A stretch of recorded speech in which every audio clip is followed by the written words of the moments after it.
चुनाव बहुत अनुकूल स्थिति में है। माननीय मोदी जी ने जो कहा है कि हम अपनी पार्टी के बलबूते पर 300 के पार और कुल मिला के एनडीए 400 पार। तो क्या गुजरात में हम रिपीट नहीं हो रहे? क्या मध्य प्रदेश में नहीं हो रहे? जो हमारी सॉलिड जितनी स्टेट है वो तो हमने सब अपनी रखी। कांग्रेस की तो स्थिति बहुत खराब, निराशाजनक वातावरण में 20 साल से वो वैसे ही सरकार से बाहर है।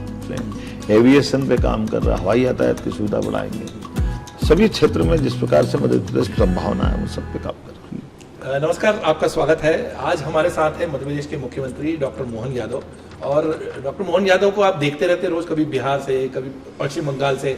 इतना हेक्टिक टूर है उनका और एकदम व्यस्तता है उनकी चुनाव को लेकर है। तो चुनाव में क्या माहौल बन रहा है और बीजेपी 400 पार के नारे के कितने करीब पहुंची है, हम उनसे जानेंगे। साथ ही उनका, चूंकि मुख्यमंत्री बने थे वो नए, तो किस तरह का उनका अनुभव रहा। डॉक्टर साहब बताएं, आप चुनाव को लेकर कितना आपका क्या अनुभव रहा अभी? चुनाव बहुत अनुकूल स्थिति में है। माननीय मोदी जी ने जो कहा है कि हम अपनी पार्टी के बलबूते पर 300 के पार और कुल मिला के एनडीए 400 पार। तो मैं अब 6 चरण के चुनाव हो चुके हैं, 13 राज्यों में मेरा जाना हुआ है और कई जगह से जिस प्रकार का माहौल मध्य प्रदेश में बना हुआ है कि कहीं कोई दिखता ही नहीं दूर दूर तक, ऐसा हर जगह के वातावरण बनता है। और उसी कारण से, और उससे बड़ा कारण माननीय मोदी जी पे जनता ने जो भरोसा किया और जनता ने जो मोदी जी पे आस्था बताई, जनता को प्रतिशत भी उतनी अच्छे ढंग से मोदी जी ने दिया है।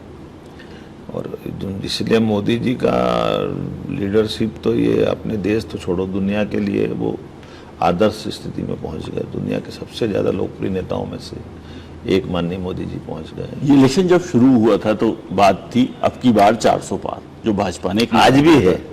तो ऐसा लग रहा है कि उस नारे के करीब पहुंच रही है भाजपा। क्यों नहीं पहुंच रही? हम तो कह रहे हैं, कांग्रेस के ये कह रहे 400 पार क्यों कह रहे हो? हमने कहा तुम बताओ तो 500 पार बोलो। तुम तो बोल नहीं पा रहे हो, तुम्हारी तो हवा निकली पड़ी है, तो हमको भी नहीं बोलने दोगे? तो हमको क्यों नहीं बोलना? हम तो कह रहे हैं। मोदी जी ने 2 बार इसको सिद्ध किया। जब उन्होंने कहा 14 में पूर्ण बहुमत की सरकार बनाऊंगा तो बना के बताई। फिर दूसरी बार कहा आपकी बार 300 पार, तो 300 पार होकर बताई। अब बताइए, कोई लगातार अपनी प्रोग्रेस देगा, अपने कार्यकर्ताओं के बीच में बात नहीं रखेगा क्या? भी हमको आगे बढ़ना है कि पीछे आना? 543 कुल सीटें हैं, तो अब आने वाले समय में हो सकता है 500 पार की बात करेंगे, क्योंकि जनता का जो प्रतिशत मिलता जा रहा है, उत्तर दक्षिण पूर्व पश्चिम विविधता वाले अलग अलग प्रांत, इतना बड़ा भौगोलिक देश, ऐसे में जनता को एक पार्टी पे लगातार बनाए रखना, तो ये बड़ी बात है। पर ये क्या इसको कहा जा रहा माइंड गेम है? बीजेपी का माइंड गेम है प्रचार के साथ साथ? माइंड गेम नहीं है, ये कंक्रीट गेम है, सामने दिख रहा है। इसमें क्या है? आप मेरे को लाइन से बताओ, आप ही जरा अगर थोड़ा जोड़ बाकी करके बता दो। क्या गुजरात में हम रिपीट नहीं हो रहे? क्या मध्य प्रदेश में नहीं हो रहे? जो हमारी सॉलिड जितनी स्टेट है वो तो हमने सब अपनी रखी। बल्कि अब हम आगे कहाँ बढ़ रहे हैं आप देखो। हमको बंगाल अपने को बहुत आगे अच्छा प्रतिशत दे रहा है, उड़ीसा और अच्छा प्रतिशत दे रहा है, आंध्र दे रहा है, तमिलनाडु केरल में हम संभावना ढूंढ रहे हैं, अच्छी मिल रही है, ईस्ट में मिल रही है। तो अब ये सब सीटें कहाँ जाएगी? हम कांग्रेस नहीं है दम, तो हम क्या करें उसके लिए? मध्य प्रदेश में 29 सीटें हैं। आपने कहा था इस बार जो है वो पिछली एक बार 2014 में 27 आई थी, 2019 में 28 आई थी। आप लोगों ने कहा था इस बार पूरी सीटें जीत के आ रहे हैं। छिंदवाड़ा की सीट जो है, जो मानी जाती है कि बिल्कुल जीत रहे हैं, बिल्कुल जीत रहे हैं, उसमें कोई दिक्कत ही नहीं। और कांग्रेस तो 28 पे लड़ी है, कांग्रेस तो 29 पे लड़ भी नहीं पाई। कांग्रेस तो 27 पे लड़ी। आपने तो भाग गए ना, उनके मैदान ही छोड़ गए। हम क्या करें उसके लिए?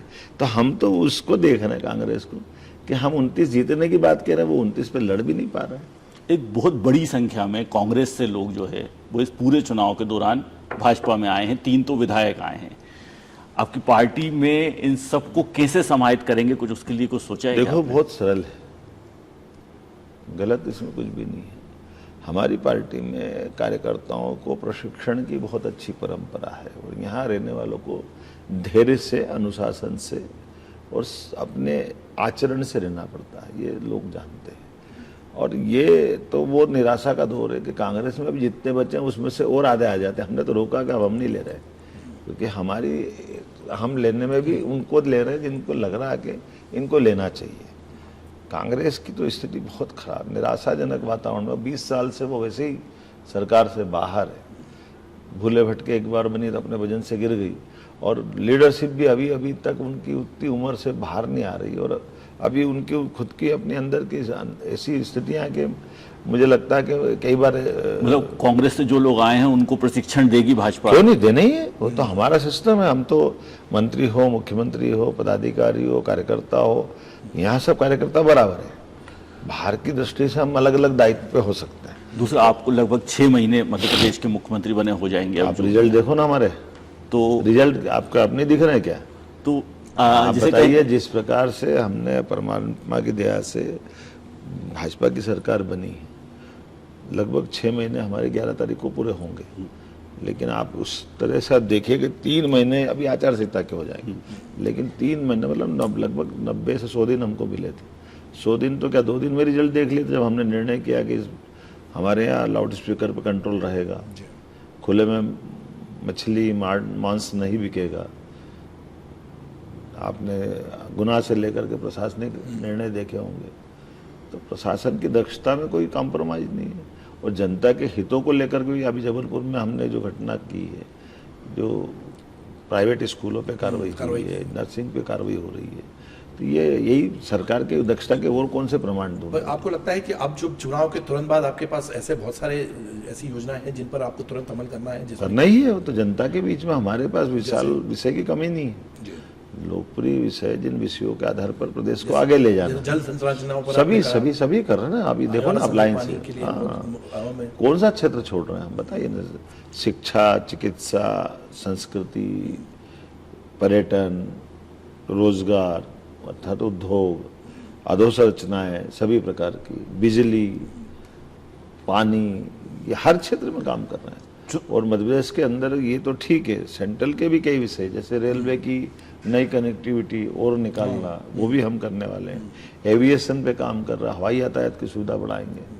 सभी क्षेत्र में जिस प्रकार से मध्य प्रदेश में संभावना है, उन सब पे काम कर रहे हैं। आचार संहिता के तुरंत बाद यदि हम बात करें तो क्या बड़ा डिसीजन अब आपको लग रहा है कि जो करना है? देखो, डिसीजन तो बहुत सारे हैं, और ये समय ऐसा चलता है कि आज जो हुआ कल और अच्छा होगा। मेरे इस परंपरा में जैसे नदी का बहाव है ना, गंगा का बहाव इसलिए गंगा कहलाती कि वो निरंतर बहती रहती, तो विचारों के प्रवाह में विकास के नए नए प्रतिमान बनाने का सदैव मौका मिलता है।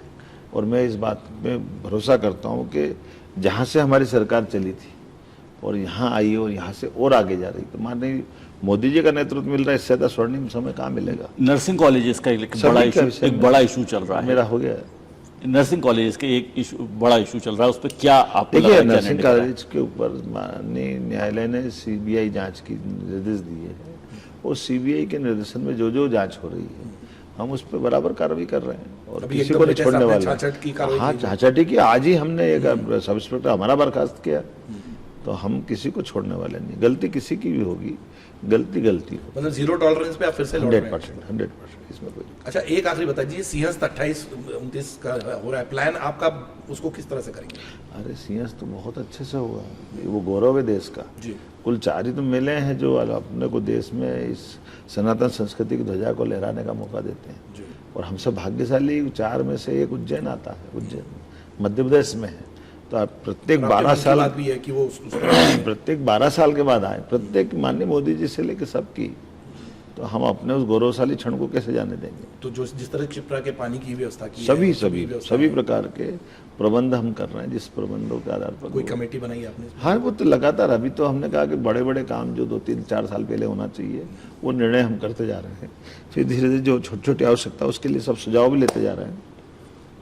और केवल उज्जैन नहीं, इसके लिए निमाड़ में ओंकारेश्वर महादेव जो हमारे ज्योतिर्लिंग है, दादा साहब धुनीवाले से लेकर के उधर बड़वानी से लेकर झाबुआ, इधर पशुपतिनाथ, मंदसौर, नीमच, हर देवस्थान, ये अकेला सिंहस्थ में केवल उज्जैन से आके नहीं निकलेगा आदमी, वो इंदौर संभाग में भी सब दूर जाएगा, उज्जैन संभाग में भी जाएगा, इवन भोपाल का रेलवे स्टेशन से लेकर सब पे विचार कर रहे हैं। पिछली बार भी हुआ था, क्योंकि जहाँ जहाँ से यात्री आएंगे पूरे देश के लोग आते हैं, तो सारी कनेक्टिविटी अच्छी होना चाहिए, सब सुविधाएं बने, सभी प्रकार की विकास। तो एक स्पिरिचुअल सिटी बनाने का विचार क्या उज्जैन को? हाँ, आध्यात्मिक शहर तो है ही वो, लेकिन केवल आध्यात्मिक नहीं है, ज्योग्राफिकली भी वो है, साइंस की दृष्टि से भी है, साइंस की एजुकेशन सिटी भी है, हेल्थ सिटी भी बना रहा है, पहली हेल्थ मेडी सिटी बना रहा है। नहीं, ये जो आध्यात्मिक सिटी बनाएंगे इसमें कुछ अलग मतलब कुछ सोचा है क्या? नहीं, वैसे वो है ही आध्यात्मिक, लेकिन जैसे वो कई सारी सुविधाएं जुटाना, कई सारे लोगों की, जैसे शंकराचार्यों की इच्छा है कि हमारे भी मठ बने, कई महामंडलेश्वर आना चाहते हैं, विभिन्न धार्मिक संस्थाएं आना चाहती, सामाजिक संस्थाएं आना चाहती, और आज के समय में आदमी रिटायरमेंट के बाद कुछ समय गुजारना चाहता है, देश से विदेश से लोग आना चाहते हैं। जोग्राफिकली भी उज्जैन का साइंटिफिक अलग महत्व है, तो ये जो हमारा स्टैंडर्ड टाइम वहाँ से तय हो भविष्य में, इसकी भी एक सेंटर, इसकी ऑब्जर्वेटरी हमारी काम कर रही है, एक साइंस सिटी बन रही है, IIT का डीप टेक रिसर्च सेंटर बनाया हमने उज्जैन।